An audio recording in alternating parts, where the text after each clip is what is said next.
เครื่องเสียงรถเครื่องเสียงมาแล้วเรือบักก็มาแล้วพี่น้องดิอวยกล้องฟังเรือบักก่อนนี่ดิกำลังขึ้นบักบันนี้พี่น้องนี่แหละเก็บภาพบรรยากาศพี่น้อง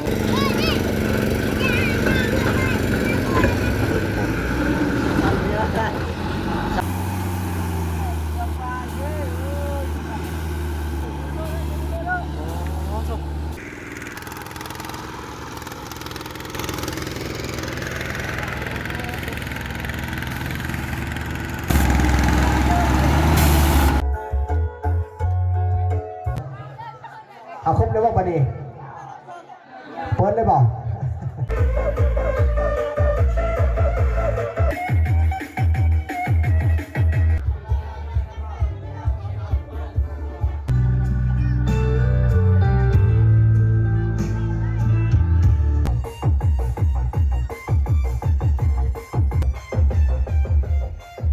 จะสาวกันย่างก้อนนี่ดิจะเบา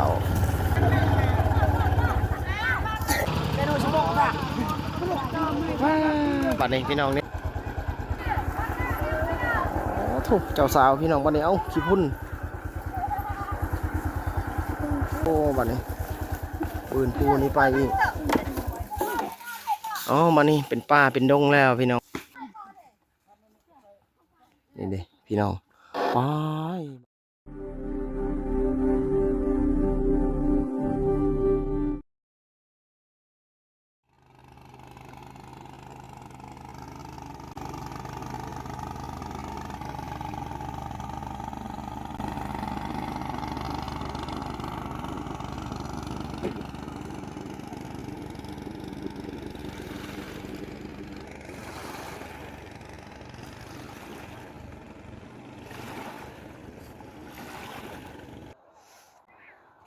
อ้าวพี่น้องสบายดีอีกคลิปหนึ่ง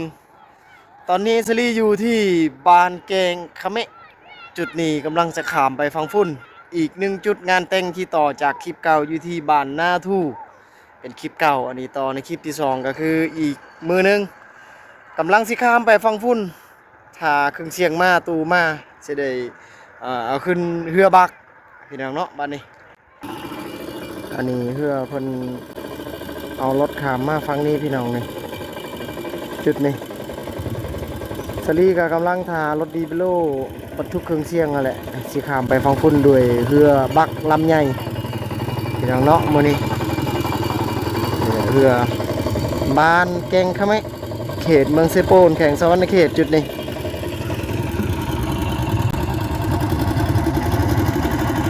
ให้ชมบรรยากาศจุดนี้กันก่อนพี่น้องก่อนจะได้ชมขั้นตอนเครื่องเสียงและงานแต่งมื้อนี้นี่ข้ามไปฟังฝุ่นแล้วเรือเพิ่นแก่บรรทุกรถมอเตอร์ไซค์เนาะเรือน้อยลักษณะนั้นเรือลำใหญ่แก่รถบรรทุกอย่างเช่นรถใหญ่ก็ยังบ่ทันมาเดียวเห็นขั้นตอนพี่น้องเชอรี่น่าจะถ่ายทำเป็นครั้งที่3ในปีนี้วงทองมิวสิกนี่ก็คือครั้งแรกวงเพื่อนเชอรี่ครั้งแรกของปีนี้พี่น้องเนาะจุดนี้เป็นเหือนะพี่น้องนะนี่แหละเหือที่เพิ่นแก้มอเตอร์ไซค์บอกว่าจะเป็นผู้คนที่ข้ามไปข้ามมาสัญจรในแม่น้ำเสนี่ก็คือข้ามฝั่งฟุ้นหรือมาฝั่งนี้จะข้ามไปข้ามมาอย่างเช่นมีงานแต่งมื้อนี้เหือลักษณะนี้จะใส่งานหลายกว่ามือปกติถ้าบ่มีงานดองนะพี่น้องนะนี่อันนี้ก็อีกลำหนึ่งเรือน้อยแต่ว่าเรือหรือว่าโยมอลูมิเนียมที่สลีไทยให้เห็นตอนนี้ก็คือเป็นโลหะจากยุคก่อนหรือว่ายุคสงครามเด้เดี๋ยวนี้นี่บ่มีขายแล้วน่าจะหายากแล้วล่ะอันนี้เป็นเศษอลูมิเนียมมาจากอย่างเช่นลูกปืนเก้าหรือบ่มเมื่อยุคสงครามในลาวเนาะพี่น้องเนาะสลีจะบ่เจาะลึกเรื่องนั้นจนเกินไปแต่ว่าอันนี้คือในหมู่บ้านแกงคาเมะนี้ยังลงเหลือให้เห็นพี่น้องนี่สังเกตในลำนี่ฟังฝุ่นกระเมนมาเด้เหืออลูมิเนียมยังหลายลำเพิ่นยังใส่งานในเขตนี้อยู่เขตเมืองเซโปนก็คือบ้านแกงคาเมะนี่พี่น้องเนาะวันนี้ขั้นตอนต่อไปเอาขึ้นตู้ฟังคุณคามไปแล้วก็จะได้ติดตั้งนี่ได้ทีมงานเครื่องเสียงฟังนี่แหละเดินทางทั้งหมดอันนี้นะซี่แล้ว5กับทองเจ้าของเครื่องเสียงเพิ่นเพิ่นก็มาอะไรได้อยู่เขตพุ่นแหละตอนนี้นี่แหละสลีก็ถือมอเตอร์ไซค์ไปได้บัดนี้ นนี้ก็ชาวบ้านข้ามมาฝั่งนี้คือกันนะนี่มาแล้วรถดิบโลมาแล้วตอนนี้นี่แหละทีมงานเครื่องเสียงรถเครื่องเสียงมาแล้วเรือบักก็มาแล้วพี่น้องดิอวยกล้องฟังเรือบักก่อนนี่ดิเรือบักมาแล้วนี่ดิกำลังขึ้นบักบันนี้พี่น้องนี่แหละเก็บภาพบรรยากาศจุดนี้ขึ้นบักแล้ว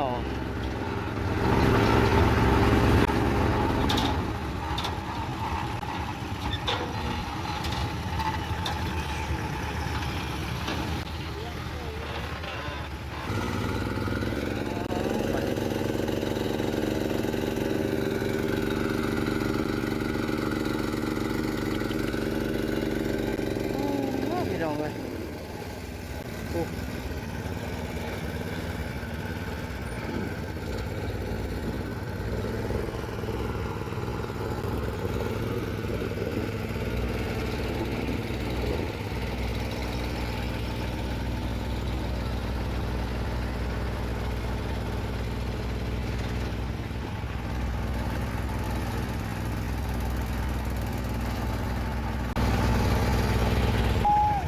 กำลังที่ฮอดฟังพุ่นแล้วพี่น้องบัดนี้นี่แหละเก็บภาพบรรยากาศจุดนี้มาอยู่ฟังนี่นี่แหละบักสีจอดในจุดนี้แหละพี่น้องเนาะถอยขึ้นได้รถนี่เลยนี่คนกำลังแปลงสถานที่ทางหน้าโอ้ยบัดนี้พี่น้อง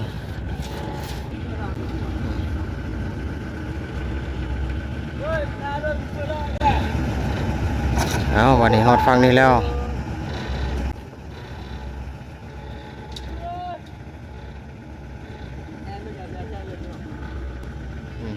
ถอยขึ้น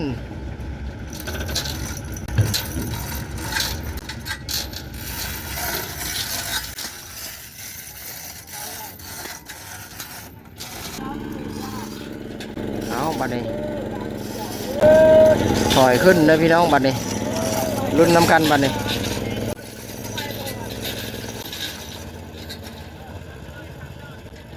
ถอยขึ้นบัดนี้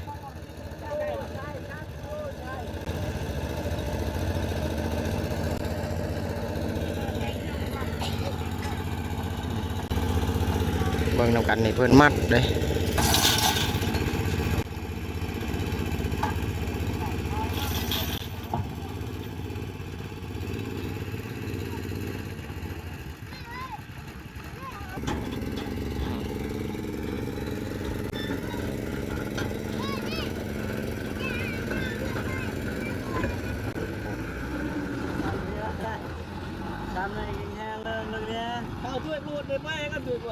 อ๋อ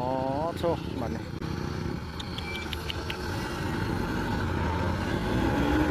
บืนขึ้นบัดนี้เอ้าวิทย์บอกพี่น้องดินทรายนะ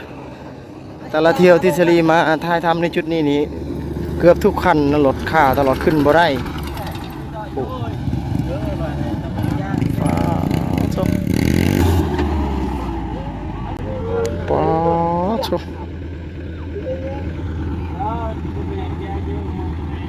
ขาแล้วพี่น้องฮะรถมาดึงนะบัดนี้เนี่ยบ่ไปแน่นอนอันนี้เพื่อสิฮอดบ้านเจ้าสาวโอ้ยสุดก่อนวงบ้านโคกปูนกับแบบนี้ล่ะขาอย่างเดียว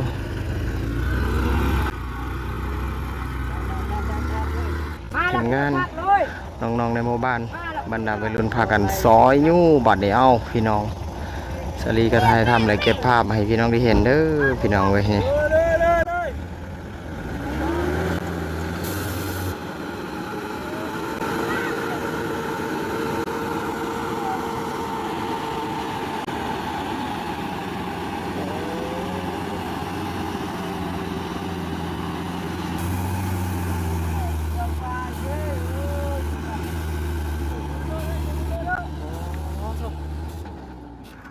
ตอนนี้ชาวบ้านขึ้นมาเอารถอันนี้นะมันดึงบัดนี้ดึงขึ้นนะเอาพี่น้องบัดนี้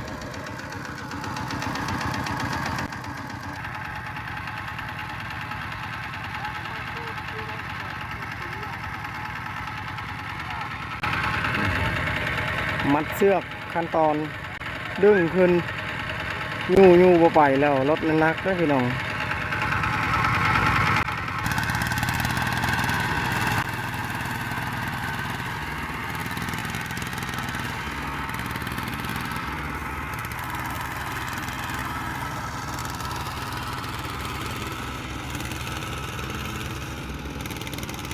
รถในข้าง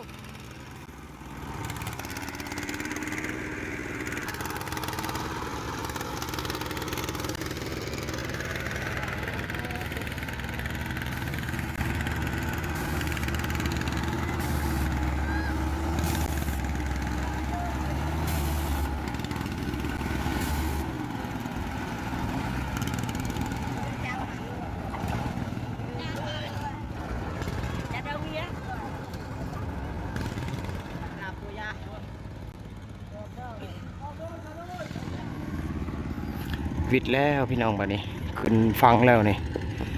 หอดฟังนี่แล้วไปบัดนี้บอลได้เฮือนเจ้าสาว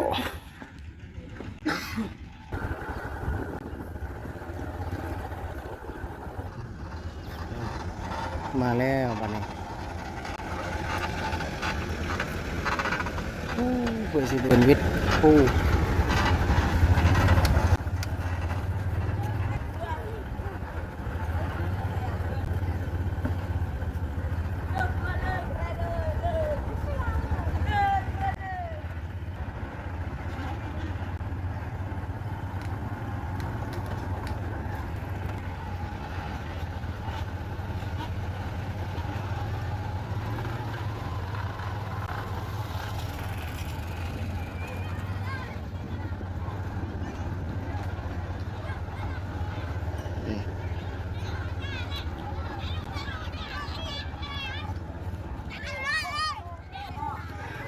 ตอนนี้มาฮอดเฮือนเจ้าสาวแล้วพี่น้องนี่สถานที่ตั้งเครื่องเสียงบัดนี้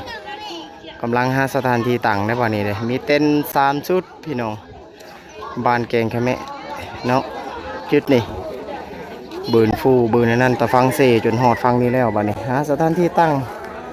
นี่แหละชุดเฮือนเจ้าสาวหลังนี่เลยเฮือนเจ้าสาวเจะบ่าวอยู่ที่บ้านละอ้อเมืองสิโพนคือกันบ้านละอ้อกันนี่แหละเฮือนเจ้าสาวโอ้ฝั่งนี้กำลังเฮ็ดอยู่เฮ็ดกินโซโลมุนเลยเวียกนี่สวัสดีสิเก็บภาพได้บางส่วนก็ถ่ายทำได้ติดตั้งเครื่องเสียงไปพร้อมพี่น้องจุดเตาไฟจุดอันนั้นหลายๆอย่างนี่ดิฝั่งนี้ฝั่งแม่ยิงเพิ่นเฮ็ดอยู่เฮ็ดกินหลายๆอย่างนะพี่น้องกำลังสิต้อยรถเครื่องเสียงเข้ามาจุดนี้บัดนี้สถานที่ตั้ง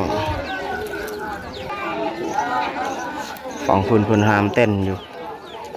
หามเต้นเพื่อเอารถถอยเข้ามา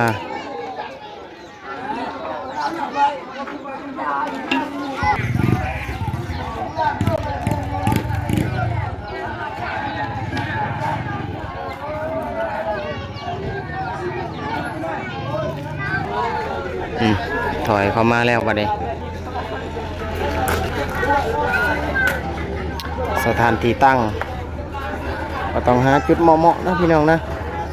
ดึงไฟต่อตู้ต่างๆสลีก็เฮ็ดเวียกพี่น้องถ่ายทำได้บางส่วนบางตอนเด้อพี่น้องเด้อคลิปนี้บัดนี้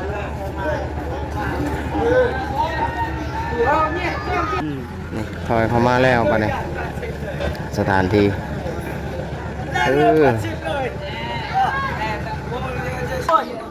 เอาลงตู้บัดนี้เอาพี่น้องเอาลงตู้เบ็ดหมู่บ้านนี่หลายได้คนพี่น้องบัดนี้กำลังเอาลงไอ้น้องในหมู่บ้านเพิ่นซอยกันเฮ็ดเอาลงอยู่ตู้เบ็ดลงก่อนตู้แผ่นดินไหว4 ดอกชุดเก้าแล้วพี่น้องระบบเก้าคูณ8แรม8กลาง8เบ็ด9ระบบ3ทางคือ9พี่น้องเนาะ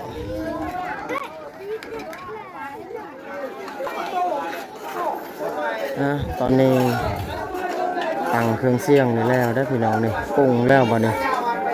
พร้อมปล่อยสัญญาณเสียงบัดนี้ทางหน้าวิธีบัดนี้นี่แหละผู้สาวในหมู่บ้านแกงขะแมะเพิ่นรักษาอนามัยขยะขี้เหงื่อแล้วก็ปลูกกล้วยในหน้าวิธีพร้อมมื้อแรงนี่ลุ้นพี่น้องน่าจะได้เห็นภาพและบรรยากาศต่อเนื่องในจุดนี้ละพี่น้องเก็บภาพต่อเนื่องนี่ดิทางตู้ก็ตั้งแล้วได้บัดนี้ฟังตู้เน่งไฟแสงสีต่างๆนี่แล้วก็มีแต่สิได้อาบน้ำกินข้าวกินน้ำแล้วก็ได้ปล่อยสัญญาณเสียงบัดนี้พี่น้องเนาะได้ลองรำทำเพลงแล้วบัดนี้เอามื้อแรงพี่น้องนี่แหละตู้สูตรเก่าสรีก็อธิบายหลายเทื่อแล้วสำหรับสูตรนี้บางท่านก็เข้ามาแล้วก็น่าจะจือจำได้ดีสำหรับจุดนี้ ต้นกล้วยแล้วเขาปลูกต้นกล้วยพี่น้องเขาปลูกเอาไว้พรมื้อแลงลำบงตอนกลางคืนนี่แหละและฝั่งนี้อีกจุดหนึ่งอันนี้กาบมะพร้าวกะเกี่ยมบอลสถานที่ประดับประดาทางจุดวิธีคือกันและตัวนี้น่าจะแมนคือกันนั่นแหละผู้สาวเอ้ยในหมู่บ้านพากันเฮ็ดในจุดนี้เขาอยู่ในขั้นตอนตกแต่งวิธีอยู่พี่น้องเนาะมืออื่นเป็นมือเมื่อพี่น้องคลิปนี้ก็คล้ายกับบ้านอื่นจุดอื่นหรือว่าคล้ายกับบ้านหน้าทู่คลิปเก่านั่นแหละก็แต่ว่าส่วนเผ่าบรูทางเมืองสิโปนนี้ก็เบิ่งนำกันพี่น้องกันดำเนินการวิธีการต่างๆในแตกต่างกันไปเนาะเจ้าบ่าวอยู่ที่บ้านละอ้อแล้วก็ฟังเฮือนครัวนี่อู้ต้องใส่คำว่าสุรมุนนะพี่น้องสังเกตตัวนี้นี่สิ่งนี้นี่ในภาพตอนนี้เนี่ยเพิ่นสร้างขึ้นมาเพื่องานดองนี่แหละถ้ามีงานดองแล้วเขาทำอาหารอย่างเช่นสัตว์ง่ายสัตว์ใหญ่งัวควายนี่เพิ่นจะเฮ็ดอยู่ในเฮ็ดอยู่เฮ็ดกินในจุดนั้นแหละพี่น้องในจุดสูงๆนะเพิ่นเฮ็ดขึ้นมาเฮือนครัวน่ะอยู่ฝั่งนี้เฮือนครัวอันนี้เพิ่นสร้างขึ้นมานี่แหละสิ่งที่แตกต่างคนชนเผ่าเขาสร้างตัวนี้ขึ้นมาถ้าว่ามีงานดองเกิดขึ้นแล้วก็อีกแบบหนึงก็คือเตาไฟเนี่ยเพิ่นต้องขุดเตาไฟนี่เตาไฟบ่อนนึ่งข้าวบ่อนเฮ็ดอยู่เฮ็ดกินสิ่งที่แตกต่างเนาะพี่น้องเนาะแล้วก็เครื่องนี่เริ่มขายเครื่องได้ฟังฝุ่นวันนี้ตั้งห้านหลายๆอย่างอ่ะล่ะสำหรับฟังฝุ่นนี่คือทางลังตู้นี่ก็ขายเครื่องอันนี้นะขายมากสลีขายนี่อย่างนะข้าวจี้โอ้พี่น้องสลีซุ่มไประยะจากตอนนี้น่าจะ5-6 เมตรอ่ะล่ะนี่คนขายในจุดนี้อยู่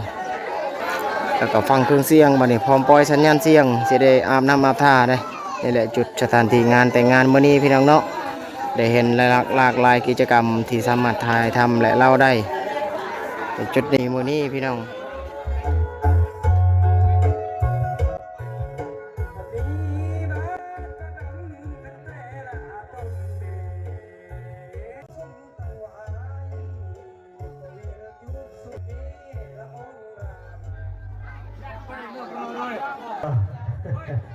เขาบอกเวลามันจะแปลกโมกแล้วพี่น้องเองเนาะทำบริทับป่าเวลาบริทับเพิ่นบริษัทผู้เขียนจะเศร้าจะเบ้าวันนี้ฮอดเวลาแล้ว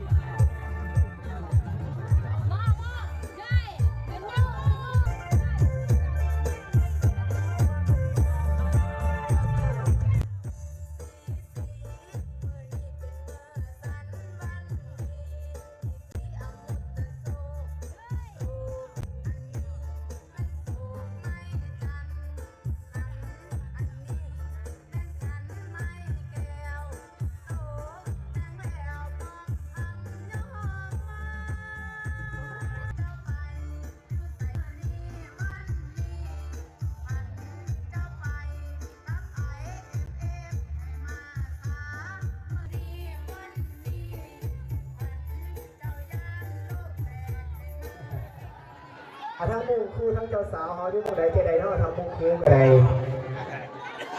มุงเพื่อนเนาะรอบเจ้าสาวบันเชิญรอบเจ้าสาวเจ้าเบ้า กำลังครบเลยบ่ทั้งฝ่ายเคยเขาครบได้บ่เจ้าบ่าวเว้ย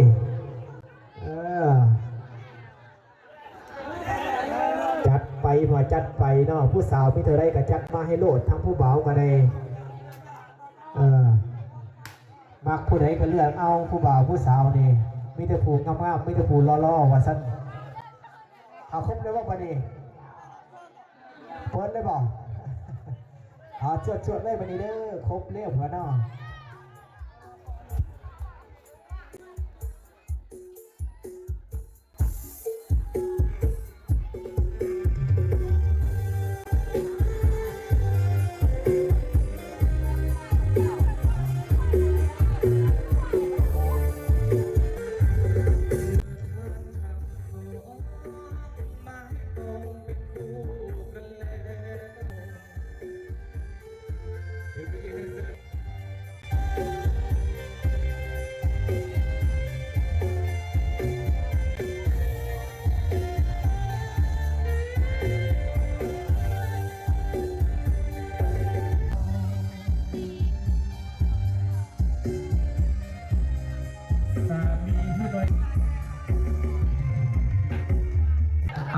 ที่สองเนาะเอาเพลงเด่นบ่ รอบเจ้าสาวเจ้าเบาพี่น้องประเด็น เอาเพลงเด่นเลยเพื่อนว่าเด้ออีตามมาสุกไปจัดให้เนี่ยเอาจัดไปตามคำขอเนาะเจ้าบ่าวเป็นขอมาว่าสั้น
ที่พื้นหลายเนาะ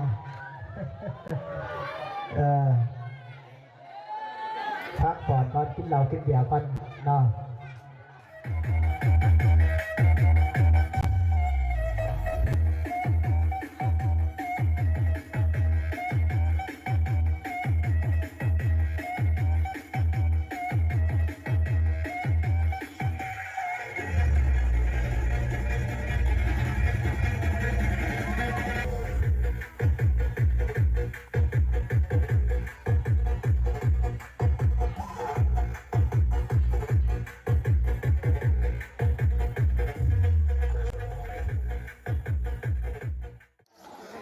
เอาสบายดีตอนเช้า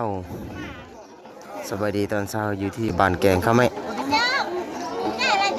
ตื่นตอนเช้าเลยพอดีเขาเฮ็ดอยู่เฮ็ดกินในจุดนี้เลยเขาเกี่ยมทำอาหารพอครัวกำลังแบ่งซีนควายซีนงัวอยู่ทางนั้นบ่อนเฮ็ดอยู่เฮ็ดกินในเฮือนก็อึกกระทึกคนหลายอยู่เขาร่วมในงานนั่นแหละเขาล้มเวียกสองฝั่งสองฝ่ายอยู่ในเฮือนเลย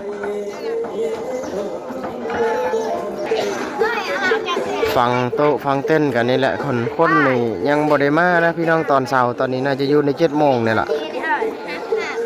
สลีนอนอยู่เป๋อยู่พุ่นแหละบนรถจอดนั่นแหละเมื่อคืนมาอยู่จุดนี้เพิ่นขายอันนี้มากอันนี้ส้มนี่เดี๋ยวสลีสิซื้อกินอดนนมากเท่าไรก็เท่า 2,000โอเคหน่วย 2,000เดซลีก็ซื้อกินอันนั้นก่อนเป็นอย่างเนาะเพิ่นขายในจุดนี้เลยลังตู้ตัวได้5,000อันนี้นะข้าวจีนี่เพิ่นขายลังตู้นะพี่น้องนี่ได้ตู้เปิดอยู่ทางนี้นี่แหละภาพบรรยากาศในหมู่บ้านอันนี้ผู้สาวในหมู่บ้านนี่สาวในหมู่บ้านอันนี้เอื้อยกลุ่มแม่ครัวเกี่ยมในขั้นตอนเฮ็ดอยู่เฮ็ดกิน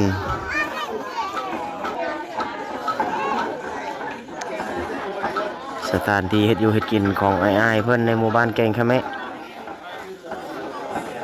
เขาขึ้นไปเฮ็ดกินในจุดสูงๆจุดนั้นพี่น้องเพิ่นเฮ็ดขึ้นมา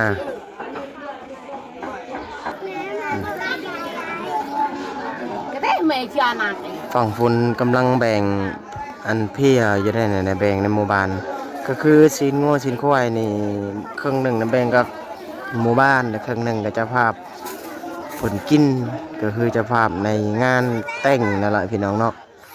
ขั้นตอนงัวควายนะเพิ่นเฮ็ดกันแบบนั้นบ้านเชอรี่ก็คือกันศีลงัวศีลควายแล้วก็แบ่งกันคนละครึ่งเจ้าภาพก็กินในงานเลี้ยงแล้วก็เจ้าของเฮือนในหมู่บ้านก็พากันเมื่อกินเฮือนไผเฮือนมันก็คือ50หลังคาเฮือนกับ50พูดพุ่นแหละ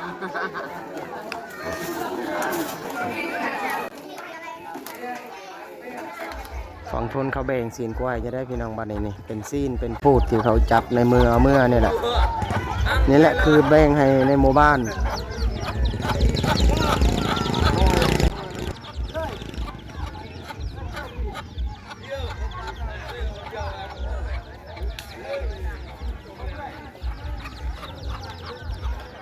นี่แหละคนละซ้ำนี่แหละพี่น้องเนื่องจากว่าบ้านนี่น่าจะ50-60-70ปุ่นแหละพี่น้องเนาะบ้านกว้างหรือว่าลอยนี่แหละประมาณนี้แต่บ้านนี่บ้านใหญ่อีกจุดหนึ่งนะพี่น้องนะสลีก็หูข้อมูลหน่อยหนึ่งอยู่แต่ว่ารู้สึกว่าหลายบ้านในบ้านกว้างอาจจะลืมแล้วพี่น้องประมาณกี่หลังคาเรือน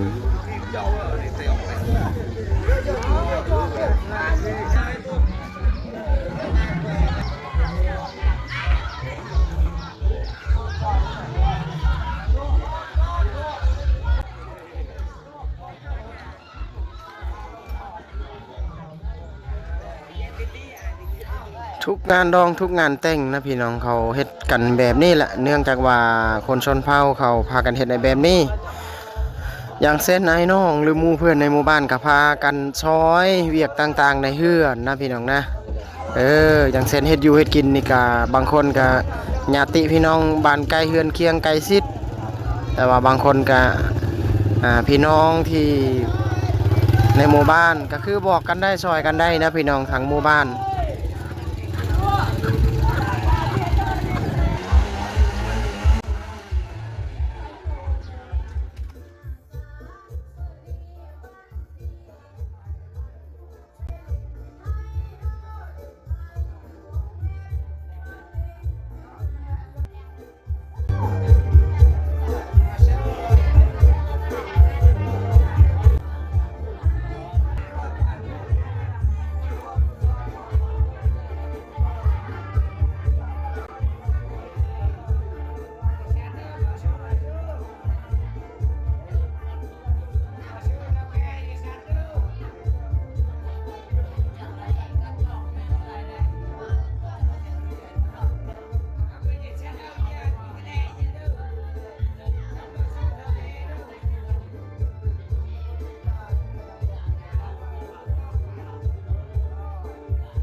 นี่แหละผูกแขนตอนเวลาน่าจะ8-9 โมงพี่น้องตอนนี้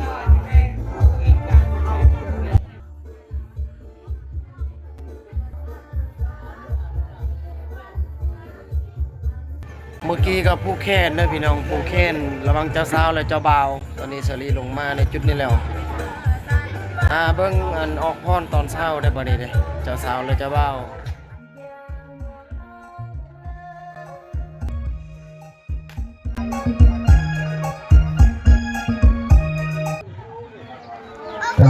เดี๋ยวจะตอบตรงไอ้ทั้งหมดงานเพลงอะไรเนาะในรูปดอกกำลังสิออกพรตอนเช้าพี่น้องหลังจากที่ผูกแขนแล้วตอนเช้าฮักเพลงกันตลอดไปว่าสั้นทักทีมงานเจ้าสาวมันขอมาเดี๋ยวที่2เพลงกันเด้อ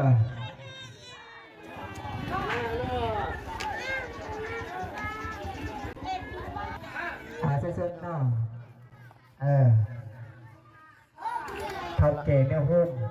สังกับสองไผ่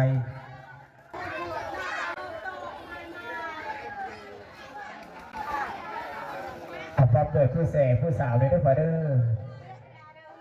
อผู้สาวบ้านแกงขมิ้นเนาะหรือผู้มีสัญญาณเนาะสองเพลงกันยากพี่น้องเลย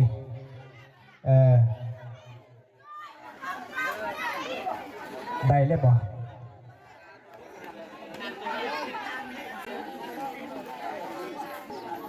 นี่แหละเจ้าสาวเจ้าบ่าวกำลังสิออกพรบัดนี้ภาพบรรยากาศตอนเช้ามื้อนี้นี่แหละเจ้าสาวเจ้าบ่าวบ้านแกงขะแมะพี่น้องย้ำอีกครั้งหนึ่งในจุดนี้กำลังออกพรตอนเช้านี่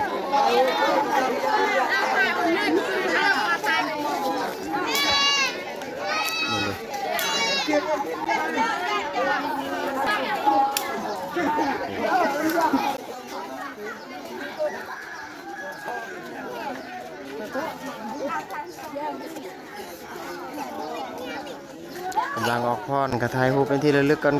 ก่อนสีเมื่อไปที่บ้านของเจ้าบ่าวขั้นตอนจุดนี้เกี่ยวหมอกพรพี่น้องบ้านนี้แม่บอก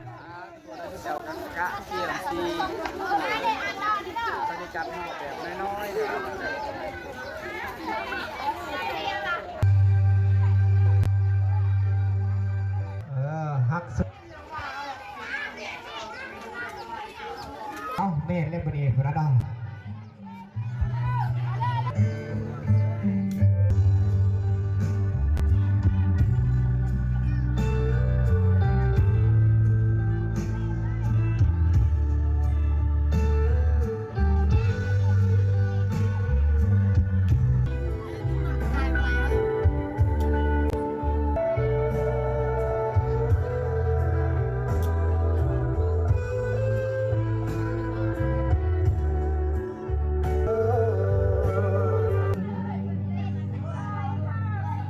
ต่อเลยเนาะ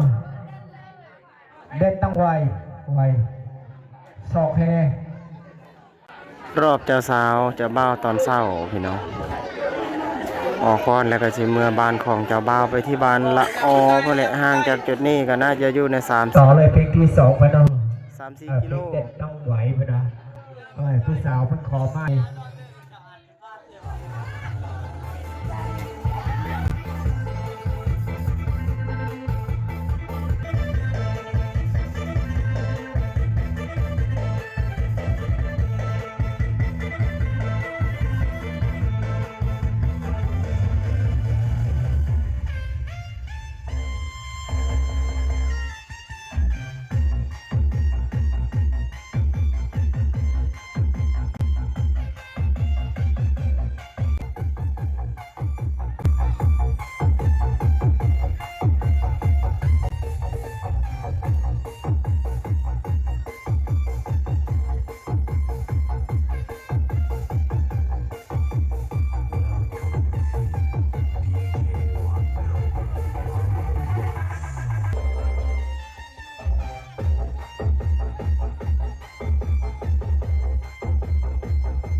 จอดก่อนเด้อไปส่งห้างวันนี้เนาะ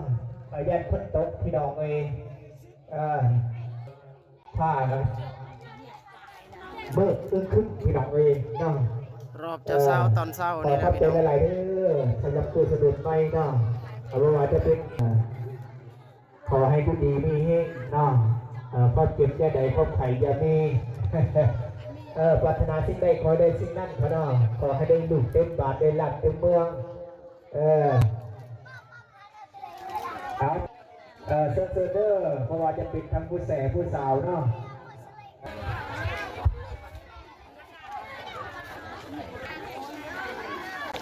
ไปส่งเจ้าสาวพี่น้องบัดนี้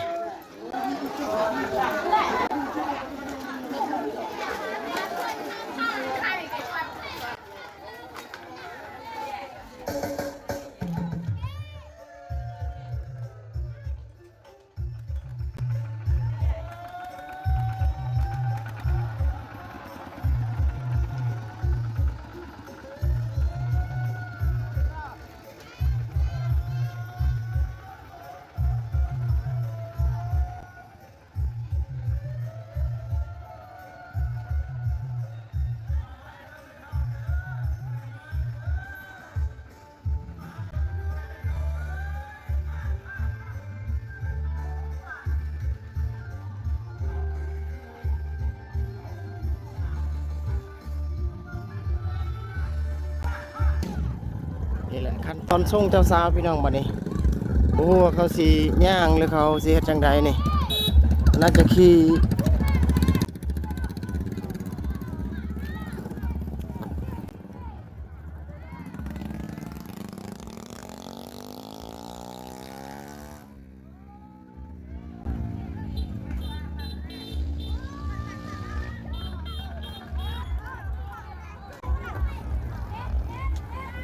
ส่งเจ้าสาวพี่น้องพากันย่างไปแล้วบัดนี้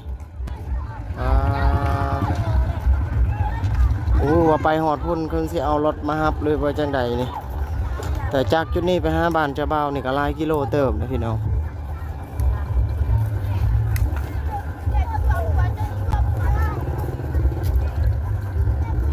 ฝากรถเด้อฝากรถเด้อมาเลยเจ๊เกียร์ดีดังมาเลยช่วยมาช่วย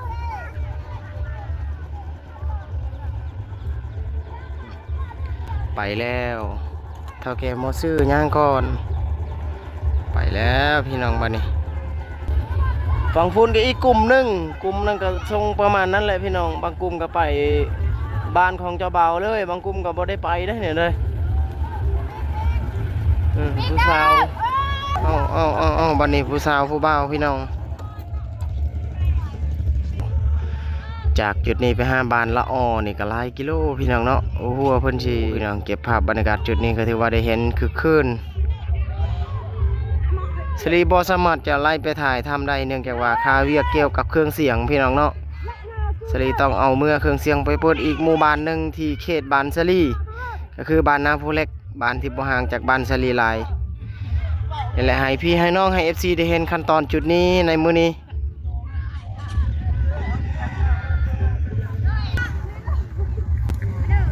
นี่เด้พี่น้องขั้นตอนบัดนี้ผู้บ่าวผู้สาวพากันไปได้อนี่เด้สิพากันไปแล้วบัดนี้นี่เด้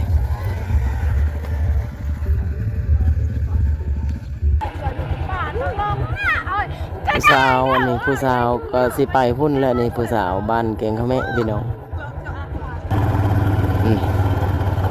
พากันย่างพี่น้องบัดนี้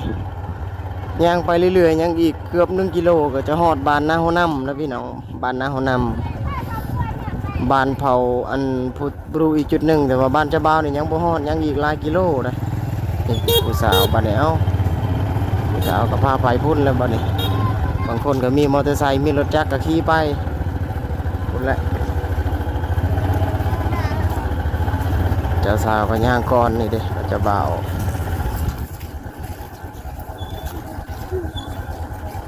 นี่เด้โอ้พี่น้องเอ้ย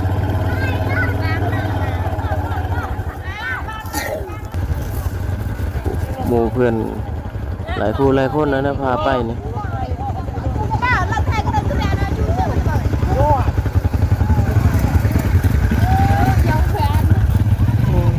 โธ่บัดนี้นี่น้องๆเอ้ยๆพากันไปหลายคน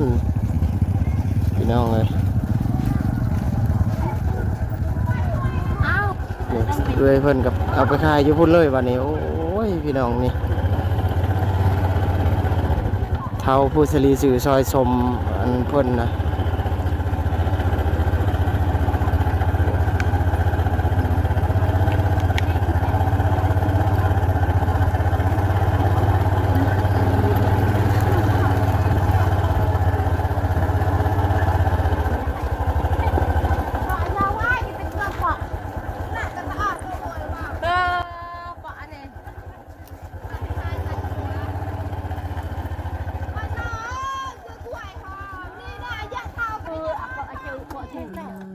พี่น้องเอ้ยป่านนี้นี่แหละพากันไปพากันย่างไปจนฮอดบ้านเจ้าบ่าวน่าจะประมาณนั้นพี่น้องหรือว่าเพิ่นจะย่างทางลัดบ่สลีก็น่าจะคิดว่าประมาณนั้นแหละเนาะสลีก็ไทยเห็นบางจุดบางบอนนี่แหละประมาณนี้แหละ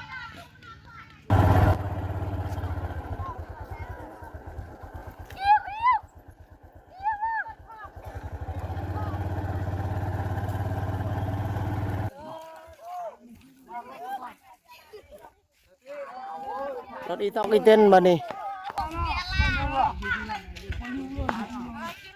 อันนี้ก็อีกกลุ่มหนึ่ง โอ้ส่วนทางหน้าก็กลุ่มหนึงกลุ่มไม่ยิ่งเพิ่นทางหลังนี่ก็เป็นกลุ่มเหมาะตอกอีเทนรถไถหน้าก็เป็นกลุ่มผู้ชายเนาะนี่แหละพี่น้องบัดนี้พี่น้องนี่ดิหลายคู่หลายคนบัดนี้โอ้พากันมุ่งหน้าไปที่บ้านคลองเจ้าบ่าวได้พี่น้องจุดนี้ให้ FC เข้าใจไปทำกันนี่เดี๋ยวผู้บ่าวผู้สาวบ้านแกงขะเมะพากันไปส่งเจ้าสาวนี่แหละพี่น้องไอ้ขั้นตอนงานดองเขตนี่ทุกงานแต่งก็ต้องมีการส่งบางหมู่บ้านก็ต้องย่างลักษณะนี้บางหมู่บ้านก็ต้องขี่รถต่างๆตามที่เพิ่นมีในจุดนั้นๆนะพี่น้องเนาะพี่น้องเอ้ยโอ้ยขี้พุ่นลายเลยบัดนี้เจ้าสาวเจ้าบ่าวกลายเป็นย่างน้ำลังแล้วบัดนี้โอ้ย่างไปจนน่าจะฮอดบ้านเจ้าบ่าวพุ่นเลยพี่น้องเนาะตามที่เห็นในตอนนี้นั่นแหละหรือว่าเพิ่นสิเอารถมารับอีกจุดหนึงบ่น่าจะประมาณนั้นนะสลีโอบ่เข้าใจรายละเอียดคือกันจุดนี้แต่ละสลีถ่ายทำหยังอีกบ่โดนได้สิกลับคืนไปหาเครื่องเสียงในบัดนี้สิกูเครื่องเสียงมือมาฮอดพื้นที่จุดนี้พี่น้องลำห้วยจุดนี้นี่เพิ่นส่งเจ้าสาวโอ้ยพี่น้องเอ้ยโอ้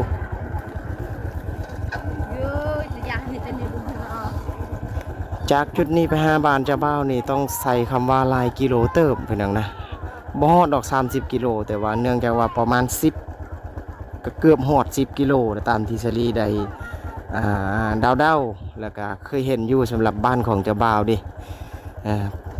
สายเซบางเฮียงคือกันนั่นแหละเขตเมืองเซโปนคือกันนั่นแหละ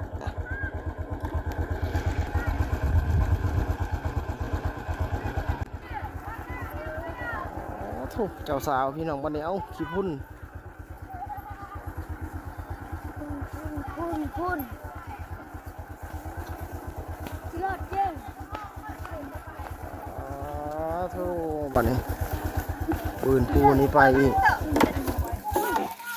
อ๋อมานี่เป็นป่าเป็นดงแล้วพี่น้องโอ้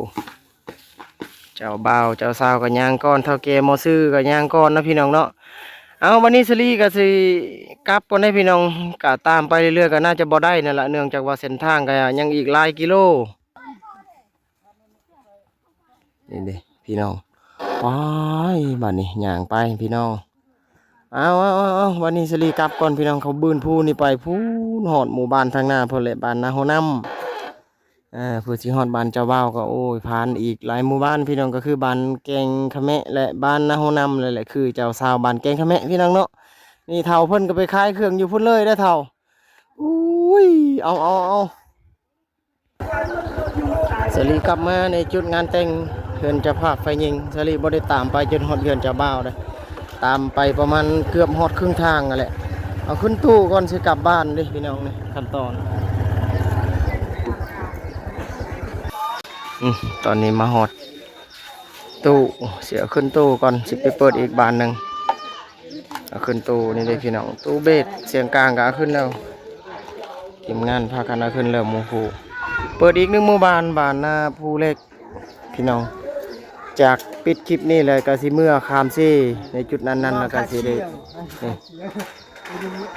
เอาบัดนี้สิเอาขึ้นเครื่องเสียงก้อนพี่น้องแล้วตัดภาพเป็นขั้นตอนนี่คืองานแต่งอยู่ที่บ้านแกงขะเมะในมื้อนี้พี่น้องเนาะกำลังสิเอาตู้เมื่อบัดนี้เลิกงานแล้วได้เจ้าสาวไปที่บ้านของเจ้าบ่าวแล้วไปต่ออยู่บ้านอาปอก พากันเอาขึ้นตู้บัดนี้พี่น้องเอาขึ้นรถนี่แหละนี่ทีมงานนายน้องในหมู่บ้านพากันซอยพากันเฮ็ดดีก็เก็บภาพหลายๆขั้นตอนไปนํพี่น้องในจุดงานแต่งนี่คืองานแต่งจุดนี้ที่เกิดขึ้นลักษณะนี้พี่น้องเนาะรวมทั้งหมดก็คือ2วันและ1คืนนะรวมทั้งหมดอันนั้นและบรรยากาศ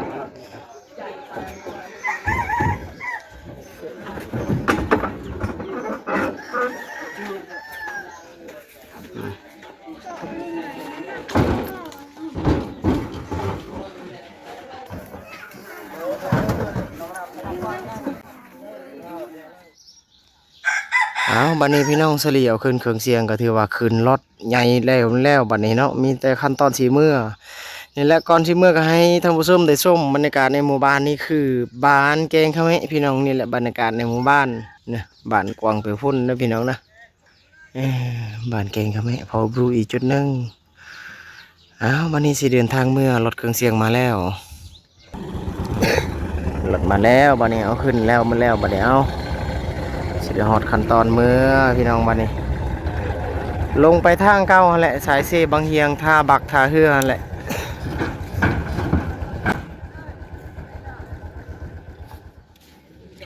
เอาบัดนี้สิขึ้นบักเลยได้พร้อมกับทีมงานหลายคู่หลายคนสิเดินทางเมื่อคือกันนี่ถอยลงมาแล้วบัดนี้นี่ดิทีมงานหลายคน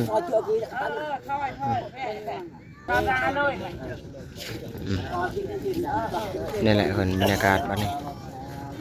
เราจับไปเขาตอกกูยาวเลยจบแล้วเขาตอกยาว ขึ้นแล้ว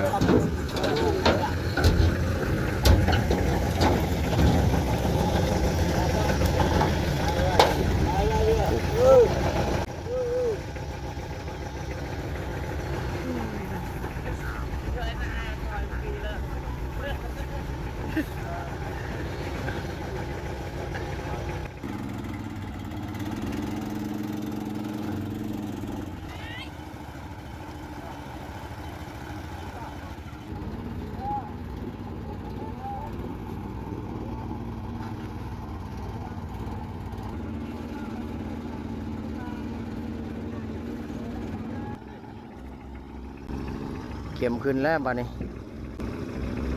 เข็มขึ้นบักแล้วเข็มขึ้นแล้วบัดนี้เอา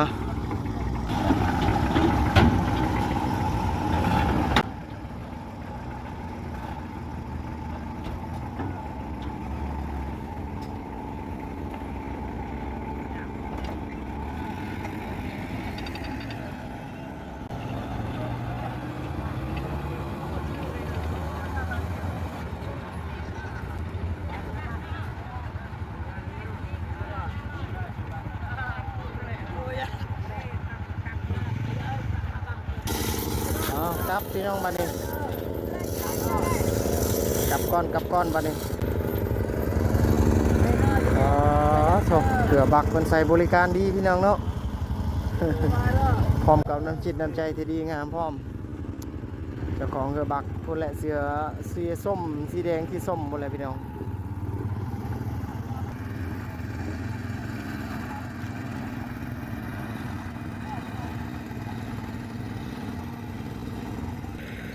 เอาบัดนี้